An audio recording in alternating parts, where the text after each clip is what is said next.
자, 반갑습니다. 우리가 지난 시간에는 메소포타미아 문명, 그다음에 이집트 문명 그렇게 봤었죠.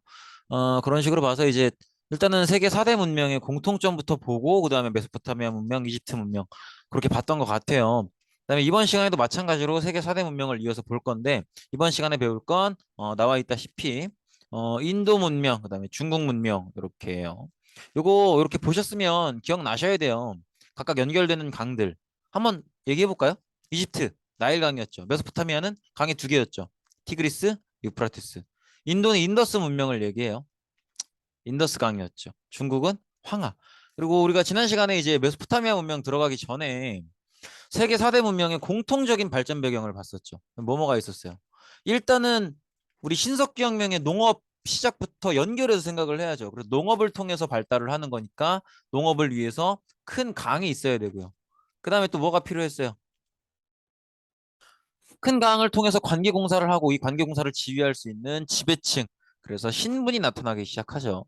신분이 나타나면서 지배층이 나타나고요. 이 지배층, 즉 신분이 나타나죠. 그러면서 이들을 중심으로 여러 가지 것들을 건설하게 되면서 도시국가가 나타나게 되죠. 어, 그리고 이들은 자신이 특별한 존재라는 걸 이 도구를 통해서 드러내죠. 흔하지 않기 때문에 가진 사람이 특별해지는. 그건 뭐예요? 청동기죠. 이 청동기는 돌보다 훨씬 날카롭게 만들 수 있기 때문에 청동기를 만들 줄 모르는 부족은 만들 줄 아는 부족한테 질 수밖에 없죠. 그래서 굉장히 적극적인 정복 활동이 나타나기도 하죠. 그다음에 나머지 하나 지배층이 도시국가를 지배하기 위해서 상인들이 상거래 활동을 하기 위해서 문자, 그죠? 이런 것들 꼭 기억을 좀 해주세요. 이런 큰 강에서 발전한다는 거, 지배층이 나타난다는 거, 이들을 중심으로 도시국가가 만들어지고 지배층은 청동기를 사용한다는 거, 그다음에 문자가 도시의 통치를 위해서 사용된다는 거, 이런 거 정도는 세계 4대 문명 네 가지 곳에서 모두 나타나는 공통점이라는 걸 꼭 기억을 해 두시고요. 그리고 우리가 전 시간에 배웠던 메소포타미아 문명, 이집트 문명은 제가 마지막에 표로 비교해서 정리를 해드렸잖아요. 그래서 마치 구석기 신석기가 그랬듯이 메소포타미아랑 이집트도 비교해서 얘기를 많이 해요. 왜냐면 지형이 너무 서로 반대돼 있거든. 메소포타미아는 어떤 지형이었어요? 강이 두 개니까. 다른 나라가 배 타고 들어오기가 쉬웠죠. 쉬웠죠. 그러니까는 개방적 지형이었죠. 이집트는 폐쇄적 지형이란 말이에요. 이렇게 서로 가지고 있는 지형 조건이 너무 정반대되니까 그럼 그런 지형 조건 안에서의 발전 모습도 정반대될 수밖에 없겠죠. 그래서 그런 모습들이 서로 비교가 많이 되기 때문에 이집트 문명과 메소포타미아 문명은 서로 비교해서 공부를 좀 해두시면 좋겠습니다. 오늘은 인도 문명과 중국 문명을 차례차례 한번 보도록 할 텐데 인도 문명은 인더스강 유역에서 시작을 해요. 그리고 뭐 혹시 그런가 싶은 생각을 이미 하신 친구들도 많이 있을 것 같은데 인도라는 어원 자체가 인더스에서 오는 말이에요. 그래서 그렇게 보시면 되겠고 기원전 2500년경에 오늘날 파키스탄 지역에 위치한 인더스강을 따라서 고대 도시들이 들어서게 됩니다. 모헨조다로, 뭐 하라파 이런 도시들이 들어서게 되는데 우리가 이제 메소포타미아 문명에서 도시 이름들 얘기할 때 뭐 우르나 라가시 이런 거 얘기할 때는 제가 노란색으로 칠을 안 했잖아요. 뭐 딱히 이렇게 막 중요하다는 얘기도 안 했었고 거기서는 메소포타미아의 도시 이름들은 굳이 외울 필요는 없어요. 근데 어, 인더스 문명의 도시들 모헨조다로, 하라파 이런 것들은 조금 기억해 두실 의미가 있습니다. 왜냐하면 요 도시들은 조금 특이해요. 지금 요 도시들이거든요. 모헨조다로, 하라파 이렇게인데 요 도시들을 여러분들이 이름을 기억해야 되는 이유, 도시들이 조금 특이한 이유는 뭐냐면 그 유적을 발굴을 해보면 사전에 설계돼서 건설된 흔적이 역력해요. 그러니까 누가 봐도 사전에 구역을 나누고 설계해서 건설한 도시의 느낌이라는 거죠. 이게 무슨 차이냐면 보통의 도시 국가들은 어떻게 발전이 되냐면 강이 이렇게 흐르잖아요. 그럼 사람들이 여기서 농사를 짓기 시작해요. 농사를 짓던 사람들이 우리 다른 부족이 쳐들어올지도 모르니까 모여서 서로 도와가면서 지키자. 그러다가 뭐 필요하니까 성곽도 짓고 또 농사 지어보니까 뭐도 좀 남아서 남는 거 보관할 창고도 같이 짓고 뭐 이런 식으로 조금씩 조금씩 필요한 걸 만들어 가다 보니까 뭐 시장도 하나 만들고 뭐 어쩌다 보니까 마을이 이렇게 커져 나가는 거란 말이야. 사전에 건설해서 계획한 게 아니에요. 그런데 인더스 문명의 모헨조다로, 하라파 이 두 개의 도시는 딱 발굴을 해보니까 이건 자연스럽게 이것저것 만들어 가면서 커진 게 아니라 처음부터 어느 구역엔 뭐 설치하고 어느 구역엔 뭐 설치하고 계획된 상태에서 건설된 도시다. 이런 것들을 느끼게 해준다는 거죠. 사진을 보면 딱 알 수가 있죠. 지금 이게 어떻게 보이실지 모르겠지만 굉장히 넓은 영역이에요. 왜냐면 지금 보세요. 요게 사람이란 말이야. 요게 요게 사람이라는 것만으로도 보세요. 요게 요렇게 작은 게 사람이면 이게 얼마나 크다는 거야. 그리고 사람이 저렇게 작게 보일 정도면 엄청 멀다는 거잖아요. 저기까지가 다 도시라고. 그러니까 이렇다는 건, 그리고 지금 딱 보면 구획이 정확하게 딱 구분이 되어 있죠. 그죠? 이렇게 딱 90도로 딱 꺾여서 구획이 딱딱 구분이 되어 있잖아요. 이런 것들을 봤을 때 모헨조다로, 하라파 이 두 개의 도시는 뭔가 사전에 어떤 구역을 나누는 계획이 서 있는 상태에서 건설이 된 거다. 이런 것들을 느끼게 해준다는 거죠. 그래서 이런 것들을 알 수가 있는 게 이제 굉장히 도로망도 반듯하게 연결이 되어 있고요. 이런 식으로. 그다음에 구역도 철저하게 구분이 되어 있고. 이런 특징들을 볼 수가 있다라는 거죠. 딱 봐도 굉장히 철저하게 구역이 나눠져 있는 게 보이죠. 뭐 생각하시면 되냐면요. 여러분들도 이렇게 딱 보면은 아파트 뭐 이렇게 딱 구분되어 있는 지역들이 있잖아요. 그런 느낌이라는 거예요. 아파트, 상가지구 이런 식으로 딱 구분되어 있잖아요. 동네를 보면 이제 그런 식으로 건설이 되었다는 거죠. 이렇게 보시면 되겠고, 어, 도구는 역시 4대 문명은 다 똑같죠. 청동기를 사용한다고 얘기했었죠. 이런 건 여기서 따로 인더스 문명의 도구가 뭐야? 이렇게 물어보면은 안 배웠더라도 4대 문명에 속하니까 기억이 안 나더라도 청동기라고 추론을 해야 돼요. 이해되시겠죠?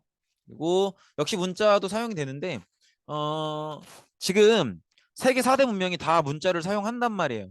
그런데 문자가 다 달라요. 그러니까 기억하셔야 돼요. 문자 이름으로 구분을 하셔야 돼요.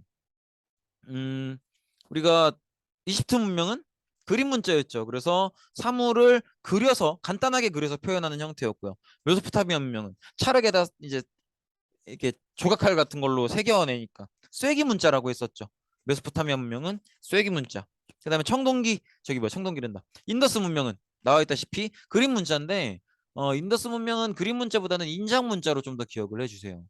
어, 그림의 모양이기 때문에 그림 문자라고도 하는데 이걸 도장처럼 찍는 형태로 사용한다라고 해서 인장 문자라고 해요. 이 인장이 도장이라는 의미거든요. 그래서 이런 식이에요. 여기 이제 그림 문자의 대표적인 유물인데 이거 무슨 뜻일 것 같아요? 저도 몰라요, 사실. 저도 모르는데 어, 이 아무도 몰라요. 이게 아직 번역이 안 돼 있어요. 근데 그냥 딱 봐도 그냥 소 같아 보이긴 하죠. 소 아니면 뭐 하여튼 가축 같아 보이긴 하는데 잘 모르겠어요. 무슨 의미인지는 아직 번역이 안 된 거니까. 근데 뭐 어쨌든 어, 이 인도 문명의 문자는, 인더스 문명의 문자는 인장 문자, 인장 문자라고 꼭 기억을 해주세요. 왜 인장 문자라고 기억을 해달라고 하냐면 전체적으로 도장 형태를 띠고 있기도 하고요. 그다음에 이집트 문명도 그림 문자죠. 그러니까 그거랑 구분을 해달라는 거예요. 그래서 네 개 문명 다 문자를 쓰지만 네 개 문명이 쓰는 문자가 다 다르다는 거 반드시 기억을 하셔야 되고, 각 문명마다 어떤 문자를 썼는지의 이름도 구분해서 기억을 하셔야 돼요. 공부해야 될 거 많습니다. 그리고 인더스강은 아라비아해를 통해서 메소포타미아 지역과도 교역을 했다고 하는데 뭐 그런가 보다 하고 지나가시면 될 것 같습니다. 그리고 이제 인더스 문명의 또 다른 특징은 뭐냐면 새로운 사람들이 등장을 하기 시작해요. 바로 아리아인들인데요. 기원전 한 1500년경부터 인더스강 유역에서 이제 조금씩 아리아인들이 등장하기 시작합니다. 중앙아시아로부터 넘어온 사람들인데 이 사람들이 이제 어, 인더스 문명을 다 정복하고 이제 겐지스강 유역으로 이동하면서 영역을 넓히기 시작해요. 당연히 사용하는 도구는 청동기 문명인 기존 인더스 문명을 무너뜨리고 정복하는 거니까 더 센 거겠죠. 그러니까 철기라는 거죠. 그래서 철기를 이용한 농경사회를 바탕으로 도시국가를 건설했다. 이거 꼭 기억하셔야 돼요. 기존의 4대 문명을 건설했던 사람들은 청동기를 썼단 말이에요. 네 문명 다. 그러니까 이 4대 문명을 건설한 그 민족을 무너뜨린 애들은 청동기보다 더 센 걸 쓰는 거란 말이야. 그럼 뭐예요? 철기라고. 이해되시겠죠? 이집트도 어땠어요? 철기를 쓰는 히타이트한테 무너졌잖아요. 그러니까 히타이트를 기억해달라는 게 아니라 4대 문명을 만든 애들은 다 청동기를 쓰기 때문에 누구한테 무너진다? 철기를 쓰는 애들한테 무너진다라는 걸 기억을 해달라는 거예요. 이해되시겠죠? 수업을 들으실 때 제가 뭘 기억해달라고 얘기하는지를 중요하게 들으셔야 돼요. 분명히 수업을 열심히 들은 친구들이랑 아닌 친구들이랑 구분이 돼요. 그러니까 차이가 난다고, 차이가 벌어질 수밖에 없는 게 나중에 시험 기간 되면 똑같이 열심히 공부를 해도 평소에 시험 기간이 아닐 때 수업 시간에 열심히 들은 애들은 저 선생님이 뭘 중요하게 생각해달라고 얘기하는지를 들었기 때문에 공부를 효율적으로 해요. 뭐가 중요한지 아니까. 안 중요한 거, 저 선생님이 중요하게 얘기 안 한 건 버리고 가거나 대충 본단 말이야. 그래도 90점, 100점이 나와요. 왜? 중요한 건 다 봤으니까. 근데 수업 시간에 안 듣고 시험 기간 때만 막 코피 쏟은 애들은 다 가져간단 말이야. 그럼 효율적으로 공부가 안 되는 거예요. 이해되시겠죠? 항상 중요한 거 꼭 챙겨가시기 바랍니다. 여기서도 마찬가지예요. 그래서 4대 문명은 청동기로 건설이 됐고 그렇기 때문에 더 센 무기인 철기한테 무너질 수밖에 없다라는 거 꼭 기억을 해주세요. 그렇게 인더스강에서 겐지스강으로 영역을 확대했다라는 걸 볼 수 있고요. 그다음에 이게 이런 거예요. 아리아인은 처음부터 인더스 지역에 있었던 사람들이 아니죠. 원래 인더스 지역에 있는 사람들을 드라비다인이라고 부르는데 뭐 그 용어를 기억할 필요는 없지만 원래는 원주민, 원래 살고 있던 사람들은 드라비다인이란 말이에요. 그러니까 이 원주민들이랑 새롭게 넘어오는 아리아인이랑 누가 더 인구가 많겠어요. 그러니까 쉽게 생각하시면 돼요. 학교를 보면 보통은 원래 다니고 있는 학생 수가 많아요. 학생 수가 많아요. 원래 다니고 있는 애들이 더 많잖아. 똑같아요. 아리아인들이 원래 살고 있는 사람들보다 더 숫자가 적단 말이에요. 근데 무기가 철기니까 무기가 우수하니까 다 정복을 하는 거예요. 그러면 이 사람들은 정복을 완성하고 나서도 스트레스를 받아요. 왜? 내가 철기를 쓰고 있고 정복을 완성하긴 했지만 그래도 어쨌든 머릿수는 원래 원주민들이 더 많거든. 그러면 이 원주민들이 머릿수가 더 많으니까 언제든 나한테 개길 수도 있다. 만약에 이 사람들이 철기를 배워버리면 이 사람들도 철기를 쓸 줄 알게 되면 스트레스를 받는단 말이에요. 그러다 보니까 이 사람들이 원주민들을 철저하게 지배하고 자신들이 원주민들보다 더 위에 있는 사람들이라는 걸 확실히 해두기 위해서 적용하는 게 뭐예요? 신분제예요. 신분제. 그래서 이 인도 문명의 신분제를 카스트제라고 하는데 이 카스트제는 반드시 기억을 해 두셔야 되는 게 이거 아마 사회 시간에도 배울 거예요. 왜냐면 이게 참 인도의 묘상한 특징인데 기원전 1500년경이면 지금부터 3500년 된 역사거든요. 근데 그때 만들어진 카스트제가 인도는 지금도 문화적으로는 남아 있어요. 그러니까 굉장히 특이하죠. 어쨌든 요게 이 카스트제인데요. 요거 지금 일시정지 하시고 수업 시간에 못 썼던 친구들은 지금 학습지에 그대로 적어두세요. 요거 다 외우셔야 돼요. 저 밑에 불가축 천미는 됐더라도 맨 위에 브라만, 그다음에 두 번째 크샤트리아, 세 번째 바이샤, 네 번째 수드라. 요거 용어들 다 기억하셔야 되고 이 사람들이 어떤 사람들인지도 기억을 하셔야 돼요. 왜냐면 자 보세요. 진짜 특이한 게 사제자라고 하는 게 뭐냐면 종교 신부님 같은 존재들이에요. 종교 사제를 얘기하는 거거든요. 근데 이 사람들이 신분이 제일 높아요. 원래 보통 어느 나라나 신분이 가장 높은 사람은 누구예요? 왕, 그 다음에 왕 가족들이죠. 근데 인도는 아니야. 인도는 종교 사제들이 브라만으로서 신분이 제일 높고요. 그 다음에 크샤트리아인데 무사라고 되어 있죠. 여기에 누구도 들어가냐면 왕도 들어가요. 왜냐면 왕도 그 나라를 건국하기 위해서 그동안 무사로서 싸워서 땅을 얻어낸 거거든. 그러니까 어떻게 보면 큰 틀에서는 왕도 무사에 속한다는 거지.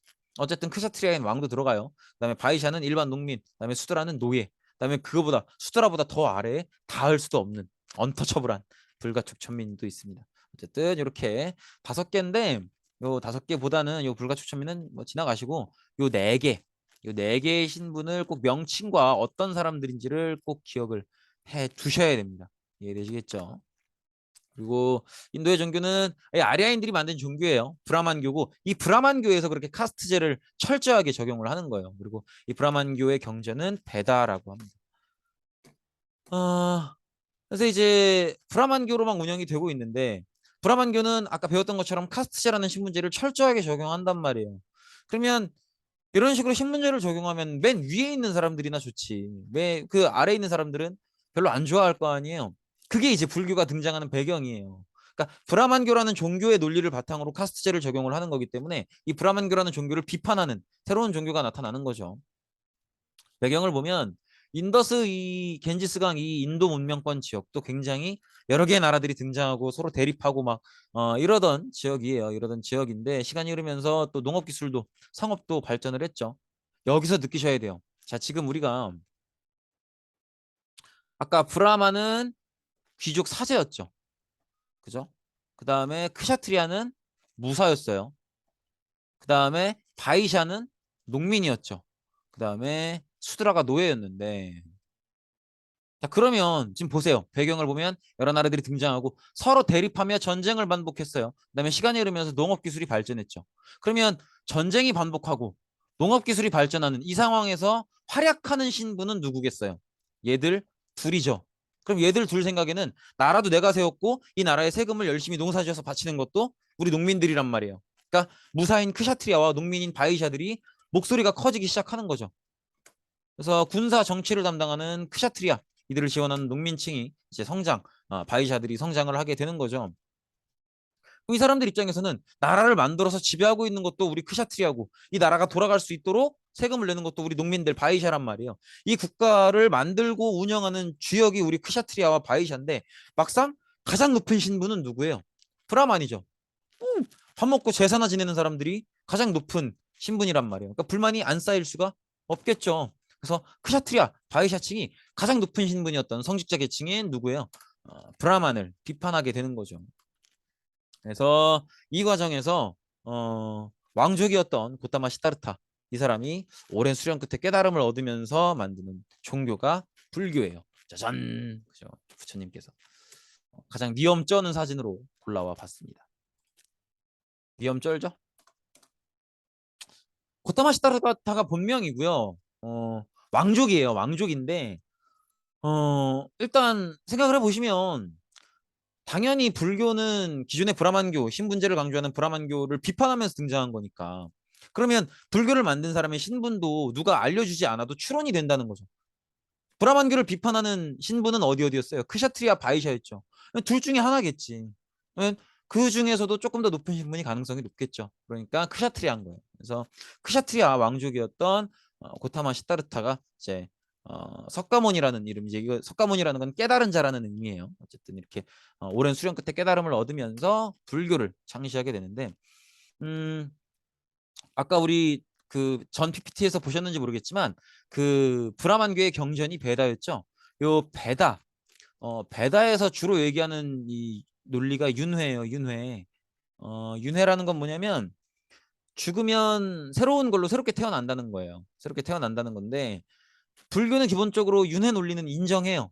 그러니까 브라만교가 카스트제를 운영하면서 윤회 논리를 얘기하는 건 어떤 의미냐면 내가 현생을 엉망진창으로 살면 다음 생에 낮은 신분으로 태어난다는 거예요. 이 얘기는 무슨 얘기냐면 지금 신분제도 정당화할 수 있다는 거죠. 내가 브라만이라는 높은 신분으로 태어난 이유는 내가 지금 생에 이전 생에 전생에 열심히 착하게 살았기 때문에 지금 높은 신분으로 태어난 거다. 이런 식으로 세상을 설명한다는 거예요. 그러면서 카스트제를 적용하고. 근데 불교는 이걸 부정하진 않아요. 부정하진 않는데 불교는 뭐냐면 깨달음을 얻으면 수련을 오래 해서 깨달음을 얻으면 이 윤회 죽고 다시 태어나고 죽고 다시 태어나고 이 굴레에서 완전히 벗어날 수 있다는 거예요. 이해되시겠죠? 그래서 불교는 사실은 부처님한테 뭘 해달라고 그런 종교가 아니고요. 뭘 해달라고 비는 그런 종교가 아니고 부처님 그냥 깨달은 사람이에요. 깨달아서 윤회를 벗어나 있는 사람이고 불교를 믿는 사람들의 목적은 부처님한테 뭘 해달라가 아니라 내가 당신 부처님처럼 열심히 수련해서 나도 깨달음을 얻어서 윤회를 벗어나겠다. 그렇게 윤회를 벗어날 수 있도록 좀 열심히 수련하겠다. 이게 이제 불교의 사실 목적이 되는 거죠. 어쨌든 브라만교를 비판하기 위해서 왕족이었던 고타마 시타르타가 불교를 창시하게 된다는 거죠. 그래서 오늘날 세계 3대 종교 중에 하나로 발전을 하게 되죠. 세계 3대 종교 중에 하나는 뭐 불교고 나머지 두 개 혹시 그냥 이거는 뭐 상식이니까 알아두세요. 기독교, 크리스트교, 그다음에 이슬람교. 그렇게가 나머지 두 개예요. 그래서 크리스트교, 이슬람교, 불교 이렇게가 세계 3대 종교입니다.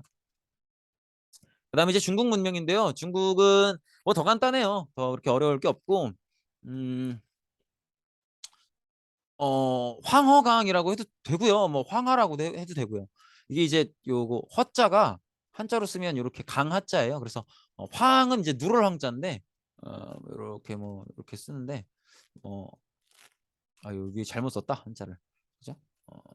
이렇게 쓰는데 뭐 어쨌든 누런 강이다 이런 뜻인데 왜 누런 강이냐면 그 흙탕물이 계속 내려오는 그런 실제로 황하강을 가보면 굉장히 누런 빛깔을 띄어요. 어쨌든 이 강을 중심으로 중국 문명이 발전을 하게 되는데 중국은 이제 황하강 그다음에 그 아래 지금 양쯔강이라고도 부르죠. 창장강 이런 여러 지역에서 신석기 문화가 발전을 하게 됩니다. 특히 황하강 유역에서 특히나 황하강 유역의 황토지대에서 농경 그다음에 청동기 문화가 발전을 하게 되죠. 청동기 이제 익숙해야 돼요. 4대 문명은 당연히 청동기인 거예요. 그래서 이렇게 여기 여기가 황하강입니다. 여기 보이시죠? 요 강이 이제 황하강이고 요 강을 중심으로 이제 문명이 발전을 하게 되고 그렇게 처음 만들어진 국가가 바로 이 상이에요. 상. 그래서 황하강 주변으로 성곽을 두른 도시 국가들이 조금씩 나타나면서 이런 식으로 성곽을 두른 도시 국가들이 조금씩 나타나기 시작하면서 최초의 국가인 상나라, 은나라라고도 해요. 은나라라는 표현을 옛날에는 좀 더 흔하게 썼는데 지금은 상나라라는 표현을 조금 더 많이 쓰죠. 기원전 1600년경에 황하강 뭐 중류와 하류 뭐 이런 것보다도 어쨌든 황하강 주변을 중심으로 그 주변 일대를 장악할 정도로 성장한 상나라라는 나라가 나타났다. 그리고 역시 청동기로 된 도구를 쓰는데 중국 황하강 이 상나라의 청동기는 좀 특징이 있어요. 뭐냐면 되게 잘 만들어요.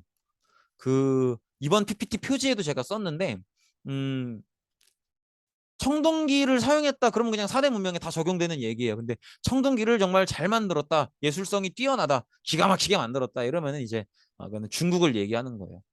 보시면 되게 세밀함이 뛰어나요. 이런 것도 뭐 예쁜지 안 예쁜지는 뭐 개인 취향이겠지만 굉장히 세밀하게 만든 흔적들이 보이죠. 특히나 이런 것들 그죠? 이렇게 지금 보시면 요런 데도 무늬가 다 들어가 있는 거잖아요. 그죠? 요런 데도 보시면 그죠? 무늬들이 다 들어가 있잖아. 굉장히 세밀하게 만드는 그다음에 이렇게 요건 글자예요, 글자. 그래서 상나라 청동기의 특징은 또 뭐냐면 청동기로 만든 그 그릇들이나 이런 데다가 꼭 이제 문자를 뭐라고 써요. 그래서 뭐 어떤 회의 장소에서 쓴 그릇이다 뭐 이런 식으로.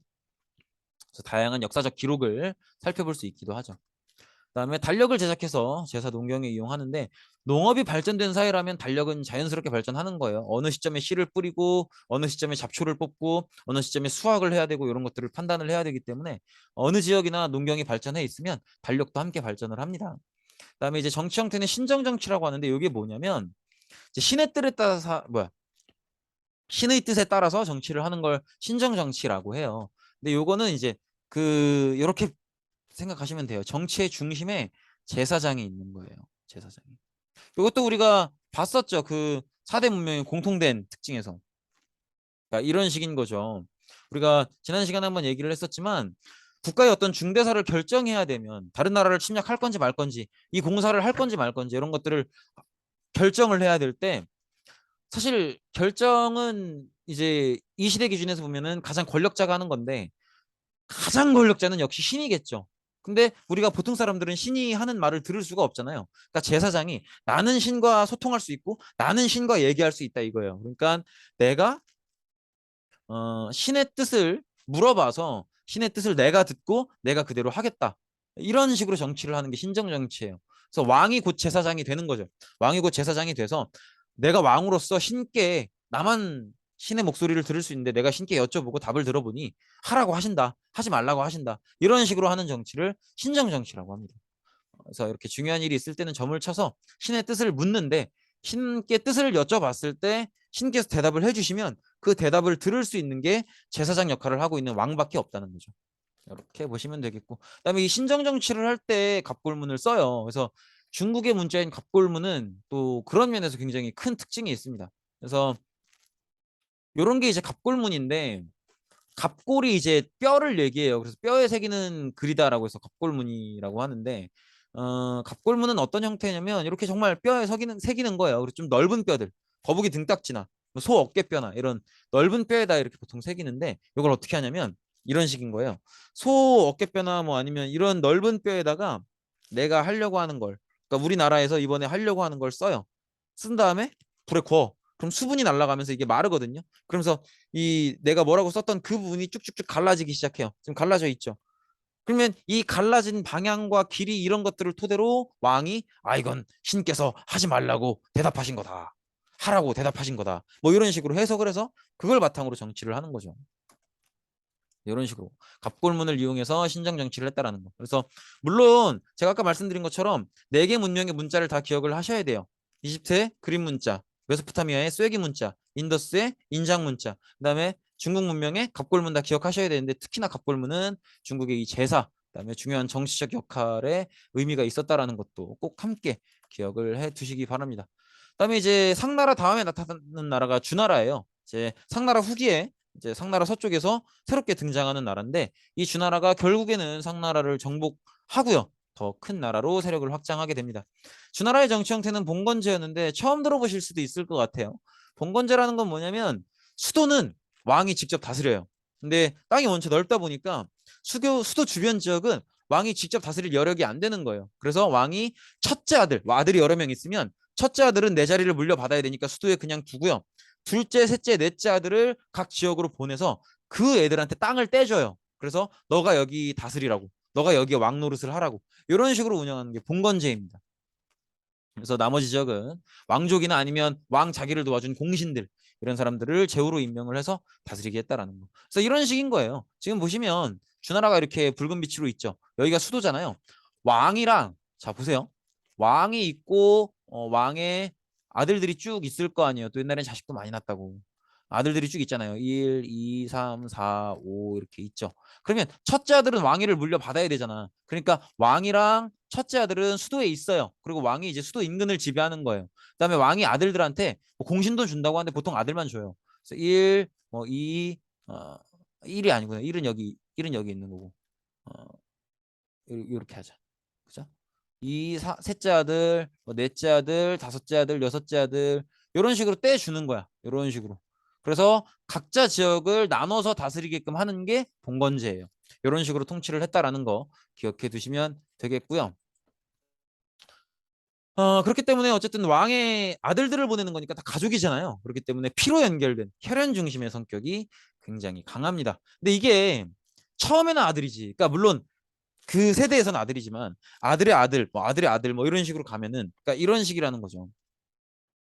자, 왕이 있고 아들들한테 쭉 나눠줬단 말이에요. 그죠? 그러면 첫째 아들, 첫째 아들, 첫째 아들은 대대로 수도에 있겠죠.